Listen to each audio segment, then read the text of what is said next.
पिछले एपिसोड में हमने देखा कि सोना अपने पापा से मिलने जाती है, उनके सीने से लग जाती है।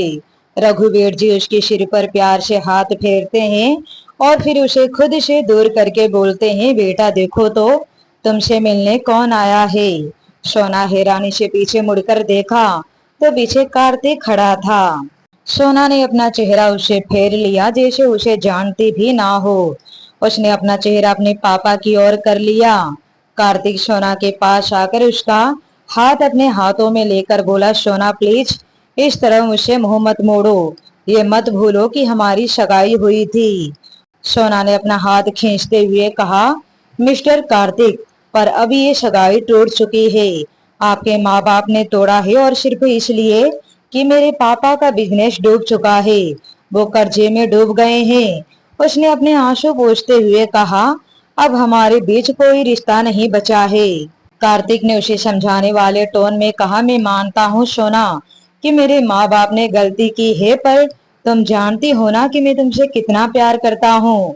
जो हुआ उसे भूल जाओ। मैं तुमसे अब भी शादी करने के लिए तैयार हूँ। नहीं मिस्टर कार्तिक, मैं तैयार नहीं हूँ। तभी रघुवीर बोले, ये तुम क्या बोल रही हो सोना? कार्तिक अच्छा लड़का है, कितना प्यार करता है वो तुमसे।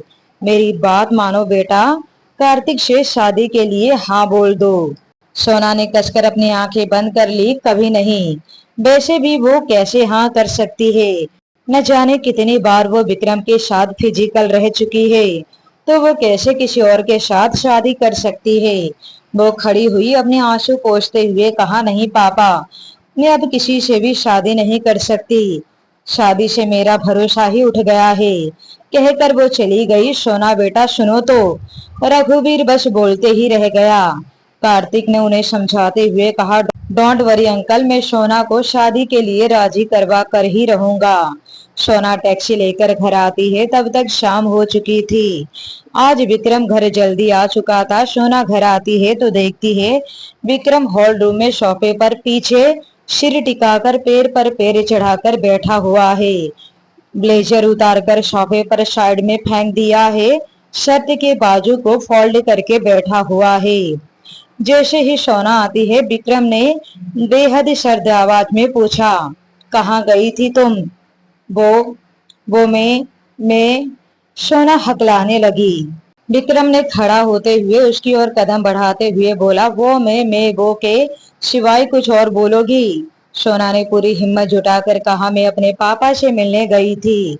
उसने कहा ही था कि विक्रम ने तपाक से कहा, किससे पूछकर? मैं आपसे पूछने ही वाली थी सुबह, पर आप इतने जल्दी में निकल गए कि मैं पूछ ही नहीं पाई।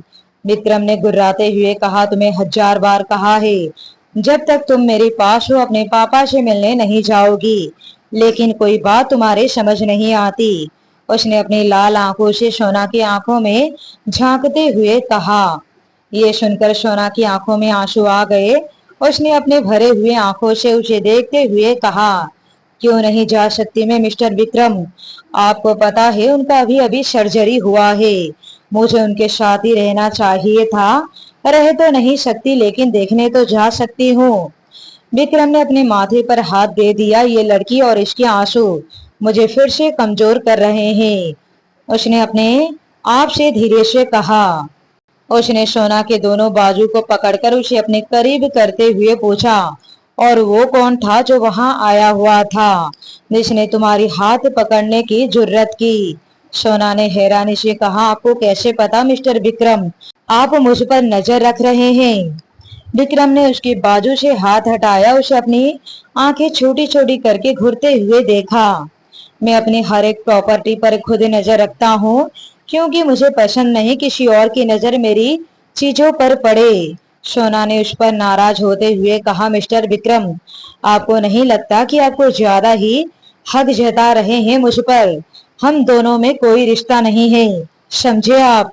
मैं सिर्फ तब तक आपके साथ हूँ जब तक वो कॉन्ट्रैक्ट पूरा नहीं हो जाता। कहकर उसने अपना चेहरा विक्रम से फेर लिया। सोना का ये कहना था कि हम दोनों के बीच कोई रिश्ता नहीं है। ये बात सीधा विक्रम के दिल पर जा लगती है। उसने एकदम से टेबल पर से एक बड़ा सा फूलदान उठाया और उसे उसी टेबल पर दे मारता है। उसके टूटने की तेज आवाज से सोना घबराकर अपनी आंखें कसकर बंद कर लेती है, अपने कानों पर दोनों हाथ रख लेती है। अगले ही पल उसने धीरे से अपनी आंखें खोली तो नजर जाती है विक्रम के हाथ पर। उसके हाथ से खून बह रहे थे। सोना का मुंह तो खुला का खुला ही रह गया। वो तुरंत उसके पास गई, उसके हाथ को अपने हाथों में लेना चाहा, पर विक्रम ने हाथ खींच लिए। मिस्टर विक्रम, सोना बस इतना ही कह पाई।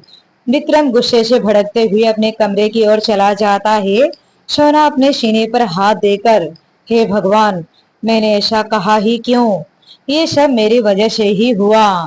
उसने उसके कमरे की ओर नजर किया। उसके कमरे का दरवाजा बंद था।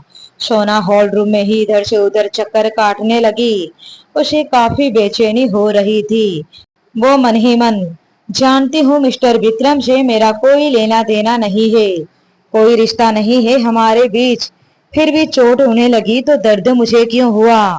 क्यों उनका नाराज होना मुझे बेचैन कर गया? कुछ देर के बाद जब उससे रहा नहीं गया तो वो कमरे की ओर गई। दरवाजा खोला तो देखा विक्रम अपने दूसरे हाथ से मोबाइल लिए किसी से बातें कर रहा है और उसके चोट लगे हाथ उसने नीचे लटका रखा है, जिसमें से अभी भी खून बूंद बूंद नीचे गिर रहा था। ये देखकर सोना ने अपना सिर झटक दिया। कैसा इंसान है ये? इंसान है ही कहाँ, पत्थर है। वो नीचे गई और फर्स्ट एड बॉक्स लेकर उसके कमरे में गई। विक्रम बात करके अभी अभी कॉल कट किया था। उसने सामने नजर किया तो सोना बॉक्स लेकर कमरे के अंदर आ रही थी। विक्रम ने दांत पीसते हुए कहा, तुम यहाँ क्यों आई हो? सोना ने उसके बाजू में बैठते हुए कहा, जब आपको पता है कि मैं यहाँ क्यों आई हूँ तो क्यों खामखा पूछते हैं? उसने उसके चोट लगे हाथ को पकड़ा, आगे किया कि विक्रम ने अपना हाथ खींचते हुए, तुम मेरी बीवी नहीं हो जो तुम्हें इतना फर्क पड़ रहा है? तुमने अभी अभी कहा था ना कि कोई रिश्ता नहीं है हमारे बीच, तो क्यों आई हो तुम यहाँ? उसने दांत पीसते हुए कहा। सोना ने उसे घूरते हुए देखा और कहा, कितना गुस्सा करते हैं आप? आपके घर वाले कैसे झेलते हैं आपको? चुपचाप बैठिए और अपना हाथ मुझे दीजिए। उसने आगे बढ़कर उसका हाथ अपने हाथों में लिया, उसका खून साफ करने लगी, मरहम लगाया, पट्टी किया और तब तक विक्रम एक टक उसकी झुकी झुकी पलकों को, उसके चेहरे पर आ रहे बालों को, उसके होठों को देख रहा था। उसका हक के साथ आगे बढ़कर उसका हाथ पकड़ना उसे इतना अच्छा लगा कि अब उसने अपना हाथ वापस नहीं खींचा।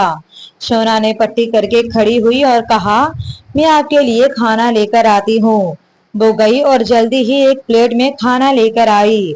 उसने प्लेट उसके सामने रखकर जाने लगी, तभी उसे चम्मच के नीचे गिरने की आवाज सुनाई दिया।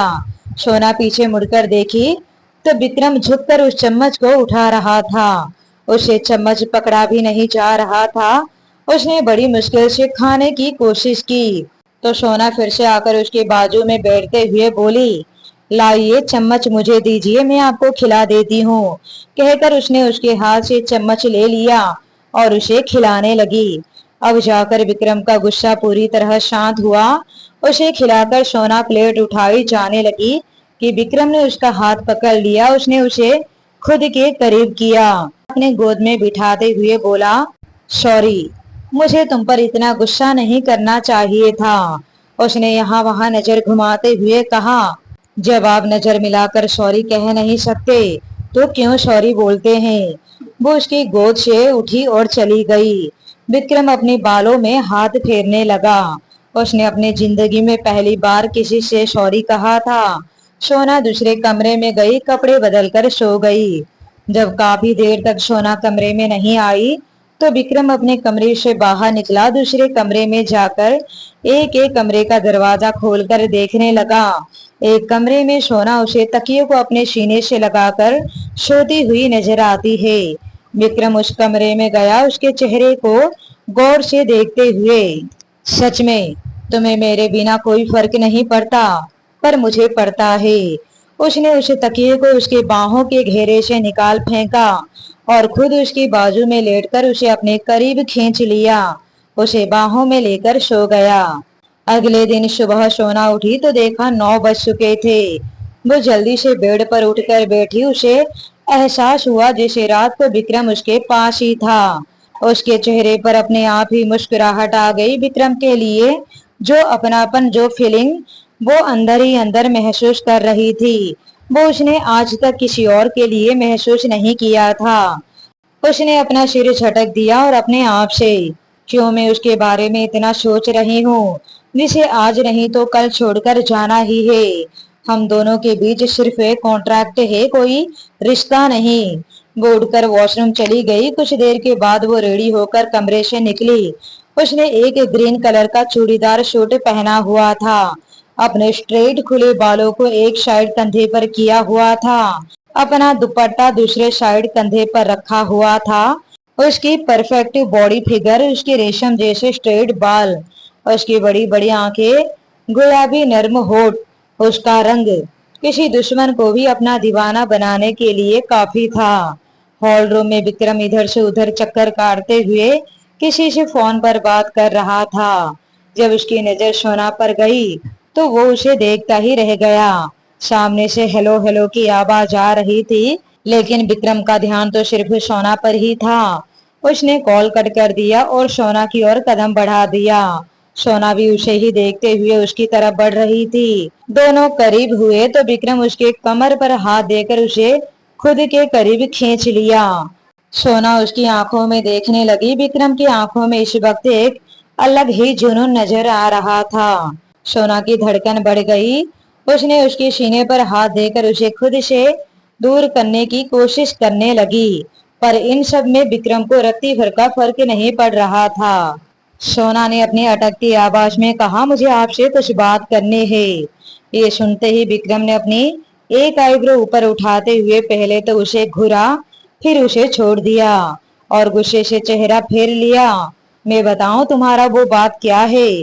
तुम्हें अपने पापा से मिलने जाना है, राइट? उसने चिढ़ते हुए बिना उसकी ओर देखते हुए कहा। सोना ने लगभग गिड़गिड़ाते हुए कहा, प्लीज मुझे जाने दीजिए, उनकी हालत ठीक नहीं है। मैं शाम होने से पहले ही आ जाऊंगी, प्लीज। विक्रम ने उसकी ओर नजर किया। वो लगभग विक्रम को रोने सा शक्ल बनाकर देख रही थी। विक्रम ने खुद के गुस्से को काबू करते हुए बेहद सर्द आवाज में कहा, फिर से? तुम्हें अच्छे से पता है कि तुम्हें तुम्हारे पापा के पास जाना मुझे बिल्कुल भी पसंद नहीं, फिर भी? सोना की आंखें नम हो गई। उसने फिर से उसे देखते हुए कहा, प्लीज मिस्टर विक्रम, मुझे जाने दीजिए। कितने अच्छे से तुम्हें मुझे कंट्रोल करना आता है ना? बहुत अच्छे से तुम मुझे अपने वश में कर सकती हो। विक्रम ने उसे देखते हुए कहा। सोना बड़े ही मासूमियत से उसे ही देख रही थी। विक्रम ने अपना चेहरा फेरते हुए कहा, ठीक है, जाओ। ये सुनते ही सोना के चेहरे पर एक बड़ी सी मुस्कान आ गई और वो थैंक यू मिस्टर विक्रम कहकर वहां से चली गई।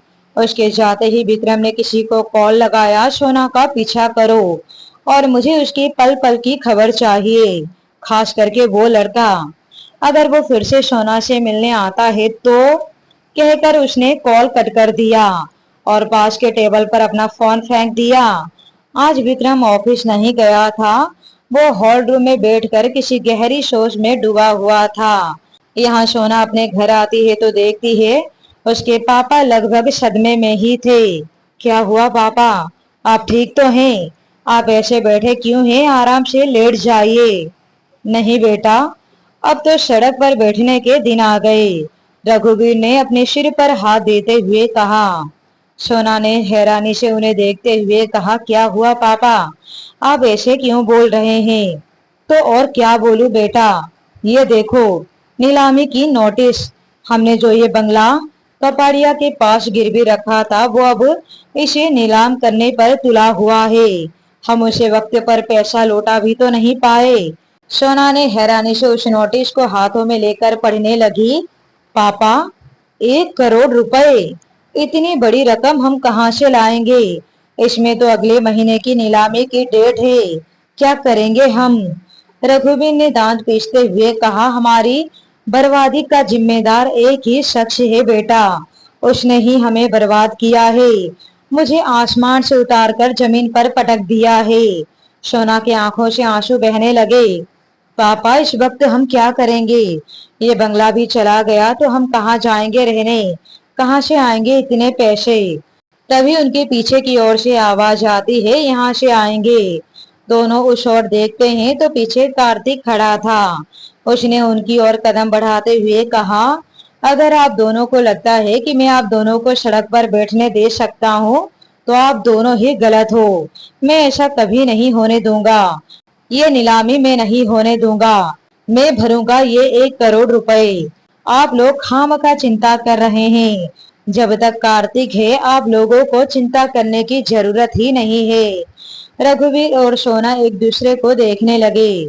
सोना ने कड़क लहजे से पूछा, और आप ये एहसान हम पर क्यों करना चाहते हैं? कार्तिक उसे देखते हुए कहा, एहसान? कैसी बातें कर रही हो सोना? यह एहसान क्या होता है? अपना अपनों के काम नहीं आएगा तो कौन आएगा? सोना ने चिढ़ते हुए कहा, मिस्टर कार्तिक, प्लीज आप साफ साफ बताइए क्यों आप अपनी मेहरबानी हम पर बरसाना चाहते हैं? कार्तिक अब सीधे पॉइंट पर आता है। तुम तो जानती हो ना सोना, कितना प्यार करता हूँ मैं तुमसे, कितना पसंद करता हूँ मैं तुम्हें। बस शादी करना चाहता हूँ तुमसे। जब मेरे माँ बाप ने रिश्ता तोड़ा था तब मैं इंडिया में नहीं था, नहीं तो मैं कभी ऐसा नहीं होने देता। मैं सच में तुमसे। कहकर उसने सोना का हाथ पकड़ा तो सोना ने अपने हाथ को खींचते हुए कहा, ऐसा कभी नहीं हो सकता मिस्टर कार्तिक, मैं अब आपसे शादी नहीं कर सकती। कार्तिक हैरानी से बोला, लेकिन क्यों सोना? कल तक तो तुम्हें इस रिश्ते से कोई ऐतराज नहीं था, फिर अब अचानक से क्या हो गया? अच्छा, समझा, तुम मेरे माँ बाप से नाराज हो, राइट? सोना ने झल्लाते हुए कहा, ऐसा कुछ भी नहीं है मिस्टर कार्तिक, मैं किसी से नाराज नहीं हूँ, लेकिन मैं आपसे शादी नहीं कर सकती। रघुवीर भी हैरानी से खड़े होते हुए बोला, ये तुम क्या बोल रही हो सोना? कार्तिक से अच्छा लड़का तुम्हारे लिए कोई हो ही नहीं सकता। मेरी बात मानो बेटा, मान जाओ तुम। ये जॉब वगैरह छोड़ो और मान जाओ शादी के लिए। उसकी बात में कार्तिक ने हामी भरते हुए कहा, हाँ सोना, तुम्हें किसी के पास जॉब करने की जरूरत नहीं है, मैं उसके भी पैसे चुका दूंगा। मैं यहाँ इंडिया में होता तो तुम्हें इतनी तकलीफों का सामना करना भी ना पड़ता। मान जाओ, चलो हम शादी कर लेते हैं। सोना ने लगभग चिल्लाते हुए कहा, मैंने कहा ना मिस्टर कार्तिक, मैं आपसे शादी नहीं कर सकती। आपसे तो क्या, मैं किसी से भी शादी नहीं कर सकती। कार्तिक और रघुवीर हैरानी से एक दूसरे को देखने लगते हैं। लेकिन क्यों? तभी उन्हें एक रौबदार आवाज सुनाई देता है, क्योंकि सोना अब मेरी बन चुकी है। तीनों दरवाजे की ओर देखते हैं तो विक्रम 3 पीस बिजनेस सूट में खड़ा था। उसके पीछे काले कपड़ों में कुछ बॉडीगार्ड्स हाथ में बंदूक लिए खड़े थे। विक्रम को देखकर सोना हड़बड़ा गई। उसने खुद से धीरे से कहा, मिस्टर विक्रम, यहाँ? विक्रम टेढ़ी मुस्कान के साथ आगे बढ़ा। सोना के पास आकर उसके कमर पर हाथ देकर उसे अपने करीब खींचते हुए कहा, सुना तुम दोनों ने? सोना अब मेरी बन चुकी है। विक्रम को देखकर रघुवीर गुस्से से कांपने लगा। तुम्हारी हिम्मत भी कैसे हुई यहाँ मेरे घर में आने की? सोना बेटा, यही है मेरी बर्बादी की वजह, जिसने मुझे पूरी तरह बर्बाद करके रख दिया। मेरा बिजनेस, मेरा ऑफिस, मेरा नाम, मेरा रुतबा, सब कुछ मुझसे छीन लिया। ये मेरा सबसे बड़ा दुश्मन है सोना। सोना की आंखें बड़ी हो गई। उसने हैरानी से विक्रम को देखने लगी। क्या यही है वो इंसान? उसके मुंह से एकदम से निकला, हाँ मैं ही हूँ। विक्रम की रौबदार आवाज उस हॉल रूम में गूंज गई। एकदम से शांति पसर गई। विक्रम ने आगे कहा, मैं ही हूँ जिसने रघुवीर मेहरा को बर्बाद किया है, सब कुछ छीन लिया है उससे, उसका नाम, उसका रुतबा, उसका कारोबार, उसका सबसे कीमती चीज, उसकी बेटी।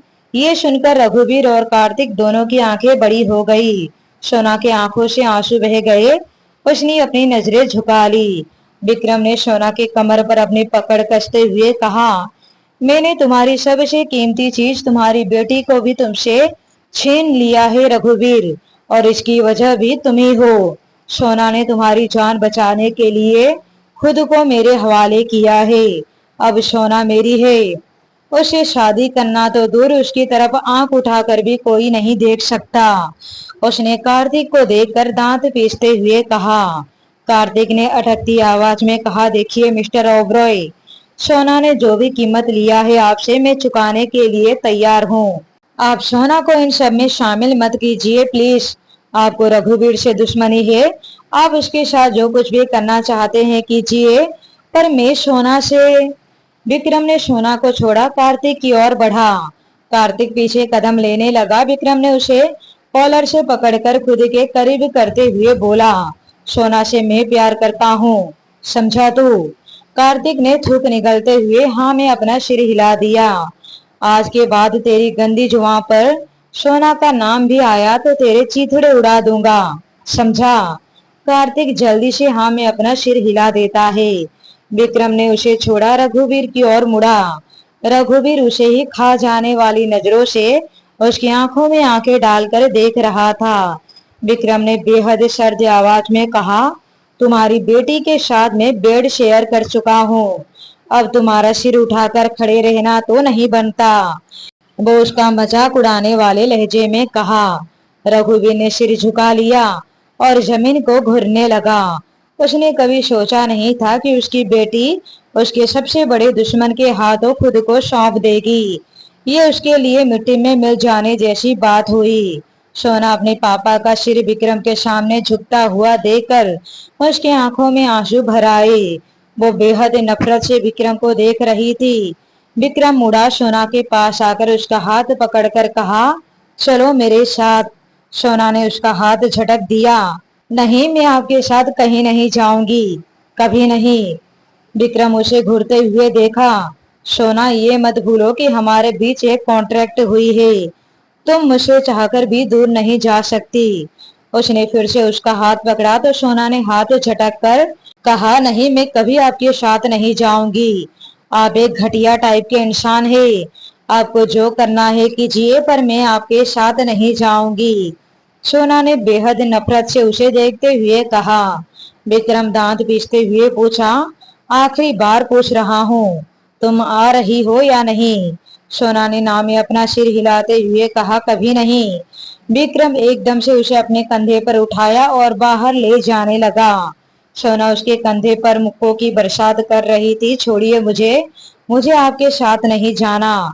लेकिन विक्रम पर उसके मुक्कों का कोई असर नहीं हो रहा था। कार्तिक और रघुवीर भी उसे रोक नहीं सकते थे, क्योंकि उसके पीछे उसके कई बॉडीगार्ड्स हाथ में बंदूक लिए खड़े थे। अब आगे क्या होगा, आगे की कहानी को सुनने के लिए बने रहिए। मोहब्बत है सिर्फ तुमसे कहानी पर।